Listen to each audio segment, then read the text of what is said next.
Sir sir யாரு நீங்க? என்ன தெரியலையே மேடம்.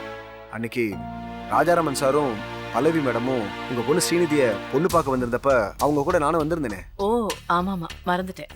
உள்ள வாப்பா. வாப்பா, உட்காருப்பா. என்னங்க என்னங்க, இவர் வந்திருக்காரு பாருங்க. சார் வணக்கம். வணக்கம்பா. சார் நான் தெரியும் தம்பி, மிஸ்டர் ராஜாராமோட வந்தீங்களே அன்னைக்கு, கார் மெக்கானிக். ஆமா சார், ஆமா சார், கரெக்டா ஞாபகம் வச்சிருக்கீங்க சார். உட்காருங்க. என்ன தம்பி சாப்பிடுற? காஃபியா டீயா? இல்ல பரவாயில்ல மேடம். நான் முக்கியமான விஷயமா ஸ்ரீநிதியை பார்த்து பேசிட்டு போலான்னு வந்திருக்கேன். ஸ்ரீநிதி இருக்காங்களா? இருக்கா சார்? நான் வரும்போது கார்த்திகை மீட் பண்ணிட்டு தான் வரேன். அன்னைக்கு கார்த்திக்கும் அவங்க அம்மாவும் வீடு தேடி வந்தப்ப ஸ்ரீநிதி அவங்கள அவமானப்படுத்தி அனுப்பிட்டாங்களாமே.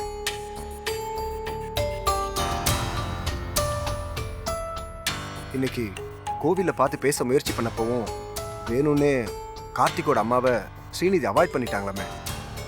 இந்த ரெண்டு விஷயமும் கார்த்திகை ரொம்ப கோவப்படுத்திருக்கு சார். ஸ்ரீநிதியை பார்த்து திட்டி இனிமே உன் முகத்திலே முடிக்க மாட்டேன்னு சொல்றதுக்காக தான் கார்த்திக் ரொம்ப கோவமா ஸ்ரீநிதியை பார்க்க வந்துட்டு இருந்தாரு. நல்ல வேலை வர வழியில நான் கார்த்திகை மீட் பண்ணேன். எனக்கு ஒரு நாள் டைம் கொடுங்க, நான் ஸ்ரீநிதியை பார்த்து பேசுறேன்னு ஒரு வழியா அவரை சமாதானப்படுத்தி அனுப்பிட்டு வரேன். இல்லைன்னா நிச்சயமா பெரிய பிரச்சனையும் ஆயிருக்கும் சார். ஸ்ரீநிதி ஏன் சார் இப்படி நடந்துக்கிறாங்க? உண்மையிலே கார்த்திகோட அம்மா பல்லவி மேல இருக்கிற கோவத்துல தான் அப்படி நடந்துக்கிறாங்களா, இல்ல இதுக்கு வேற ஏதாவது காரணம் இருக்கா? தெரியல தம்பி. நாங்களும் அவகிட்ட எவ்வளவோ எடுத்து சொல்லி பார்த்துட்டோம். அவ புரிஞ்சுக்க மாட்டேங்கிறா. அவ மனசுல என்ன இருக்குன்னு வெளிப்படையா பேச மாட்டேங்கிறா. தம்பி, அவ மாடியில் தான் இருக்கா, நீங்க போய் பேசி பாருங்க. உங்ககிட்டயாவது அவ ஏதாவது சொல்றாளா பார்க்கலாம். சார் நான் தனியா எப்படி சார் அவங்க கிட்ட போய் தப்பே பேசுறது? இல்லை தம்பி, எங்க முன்னால வச்சு நீங்க அவளை ஏதாவது கேட்டீங்கன்னா தயங்கலாம், சங்கடப்படலாம். நீங்க தனியா பார்த்து ஃப்ரெண்ட்லியா பேசினா வெளிப்படையா பதில் சொல்ல சான்சஸ் இருக்குல்ல. நீங்க போங்க தம்பி. சரிங்க.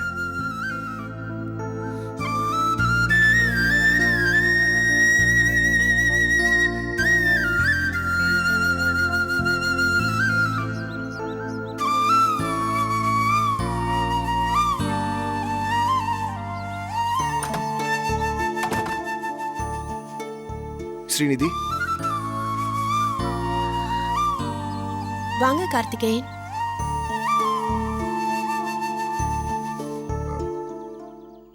நான் ஒன்றும் உங்களை டிஸ்டர்ப் பண்ணலையே? இல்ல இல்ல, சொல்லுங்க. நீங்க தான் சொல்லணும்.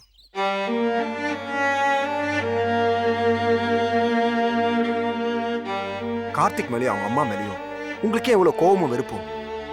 சொல்லுங்க ஸ்ரீநிதி. பதில் தெரிஞ்சுக்கிட்டே கேள்வி கேக்குறீங்களே. சத்தியமா எனக்கு தெரியாது. எனக்கு மட்டும் இல்ல, கார்த்திக்கும் நீங்க ஏன் இப்படி நடந்துக்கிறீங்கன்னு தெரியாம குழம்பி போயிருக்காரு. ஓ, சோ கார்த்தி அனுப்பிதான் நீங்க இப்ப வந்திருக்கீங்களா? நீங்க நினைக்கிறது தப்பு. கார்த்திக் மேலேயும் உங்க மேலேயும் இருக்கிற அக்கறையினால தான் நான் உங்களை பார்க்க வந்திருக்கேன். சொல்லுங்க ஸ்ரீநிதி, ஏன் இப்படி முரட்டுத்தனமா நடந்துக்கிறீங்க? எல்லாம் தெரிஞ்ச நீங்களே இப்படி கேக்குறீங்களே கார்த்திகேயன். என்ன பொண்ணு பார்க்க வந்தப்போ கார்த்தியோட அம்மா பல்லவி என்ன எவ்வளவு கேவலமா பேசினாங்க. அதெல்லாம் என்னால எப்படி மறக்க முடியும் கார்த்திகேயன்? அந்த ஞாபகத்தோட என்னால எப்படி அவங்கள மாமியார நினைக்க முடியும்? சொல்லுங்க. அதுக்காக நீங்க அதுக்காக நான் கார்த்திகை தண்டிக்கிறது எந்த விதத்துல நியாயம் கேக்குறீங்க அதானே? நான் இப்ப கார்த்தியை தண்டிக்கல. எனக்கும் அவருக்கும் கல்யாணம் நடந்தாதா அது அவருக்கு பெரிய தண்டனையா இருக்கும். நீங்க ஏன் இப்படி பேசுறீங்கன்னு எனக்கு புரியல. ஆனா கார்த்திக் பாவம், நீங்க இல்லாதப்ப உங்களை தேடி எங்கெல்லாம் அலைஞ்சிருக்காரு தெரியுமா? எப்படிதான் கஷ்டப்பட்டிருக்காரு தெரியுமா? அது எனக்கு மட்டும் தான் தெரியும். தயவு செஞ்சு நீங்க கார்த்திகை மட்டும் இப்படி. ப்ளீஸ் கார்த்திகேயன், முடிச்சு போன விஷயத்த மறுபடியும் பேச நான் தயாரா இல்ல. ஸ்ரீநிதி தயவு செஞ்சு நான் சொல்றத கொஞ்சம் கேளுங்க. கார்த்திகேயன்,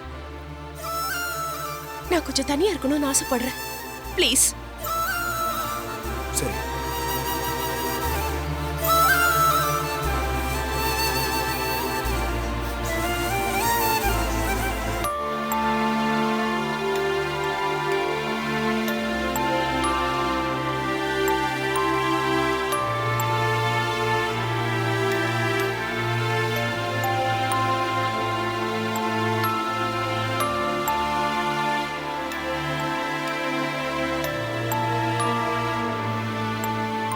என்ன சொன்ன தம்பி? அவங்க என்கிட்ட எதுவும் சொல்லலை. கவலைப்படாதீங்க. அவங்கள மனசு திறந்து பேச வைக்க வேண்டியது என்னுடைய பொறுப்பு. என்கிட்ட மட்டும் இல்லை, கார்த்திகிட்டையும் சேர்த்து தான். சரி, நான் வரேன் சார். சரிப்பா.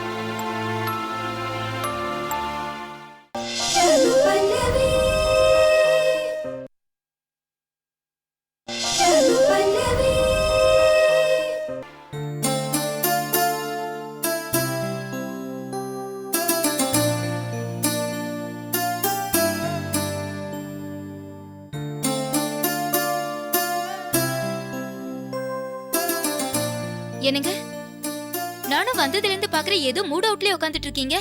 என்னாச்சு? ஒன்றும் இல்லை செல்வா. அப்பா மறுபடியும் ச்சே, ஏதாவது? அதெல்லாம் இல்லை. மனுஷங்களை தான் என்னால் புரிஞ்சிக்க முடியல. அதான் யோசிச்சுட்டு இருக்கேன். யார புரிஞ்சுக்க முடியல? பொதுவாக தான் சொல்கிறேன். புரிஞ்சுக்கிட்டோன்னு நினச்சோன்னா அது நம்மளோட முட்டாள்தனம் தான். அதுக்குள்ள மணி 5 ஆயிடுச்சா? இடிகாரத்தை பார்க்காமலே மணி 5ன்னு எப்படி சொல்ற? ஏங்க, திருக்கழுக்குன்றம் கழுகுங்களை பத்தி கேள்விப்பட்டிருக்கீங்களா? அந்த கழுகுங்களுக்கு உச்சி வேலையில சாப்பாடு போடுவாங்களாம். அந்த கழுகுங்களை பார்த்தாலே உச்சி வேலை ஆரம்பிச்சிடுச்சுன்னு அந்த ஊர்ல எல்லாரும் தெரிஞ்சுப்பாங்களாம். அந்த மாதிரி தான் இதுவும்.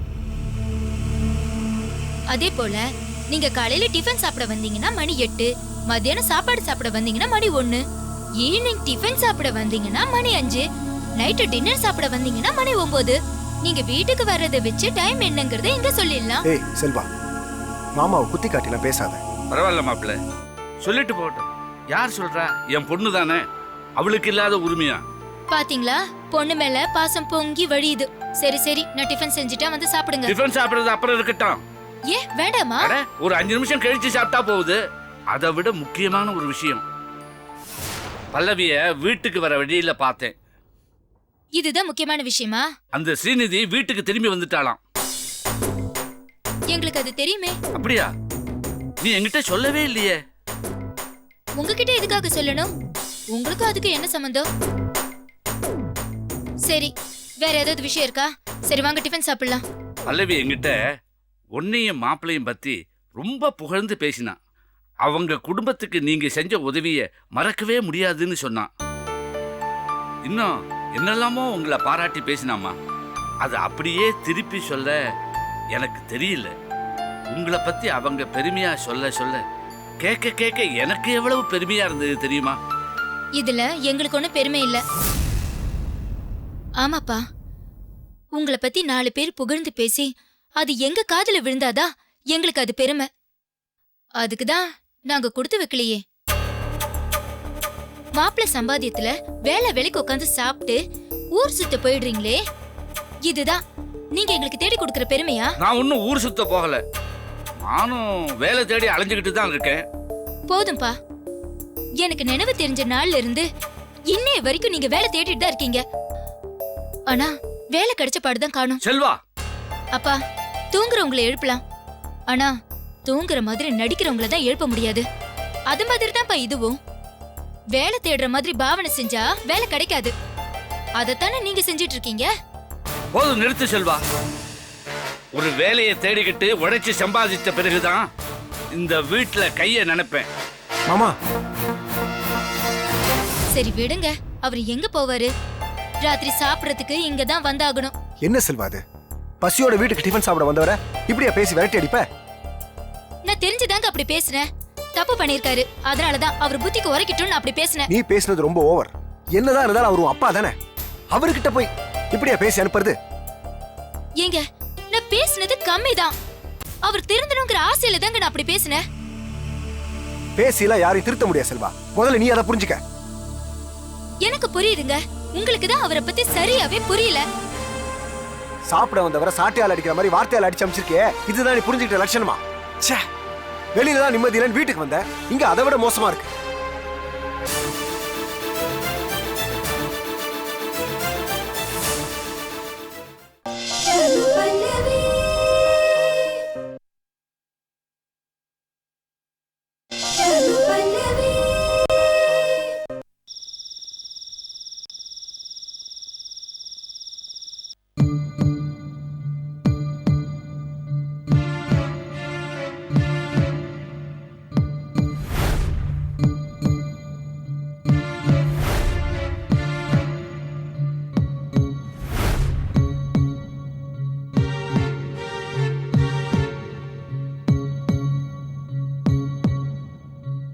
சந்தோஷ், உன்னை நான் கண்டிக்கவோ தண்டிக்கவோ விரும்பல. அடுத்தவங்களை வேதனைப்படுத்தி பார்க்கறதுல தான் உனக்கு சந்தோஷம் இருக்குன்னு நினைச்சேனா, அந்த சந்தோஷமே உனக்கு ரொம்ப மோசமான பாடத்தை கத்துக் கொடுக்கும்.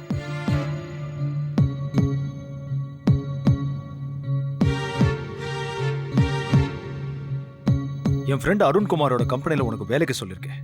நாளைக்கு சர்டிபிகேட்லாம் எடுத்துட்டு போய் பார்த்துட்டு வந்து. அப்பா ஒரு நிமிஷம். என்ன வேலைன்னு தெரிஞ்சுக்கலாமா? அருண்குமார் உன்னை இன்டர்வியூ பண்ணிட்டு உனக்கு தகுதியான வேலையை கொடுப்பாரு. நான் போகலப்பா. என்னடா பதில் சொல்லாம போற?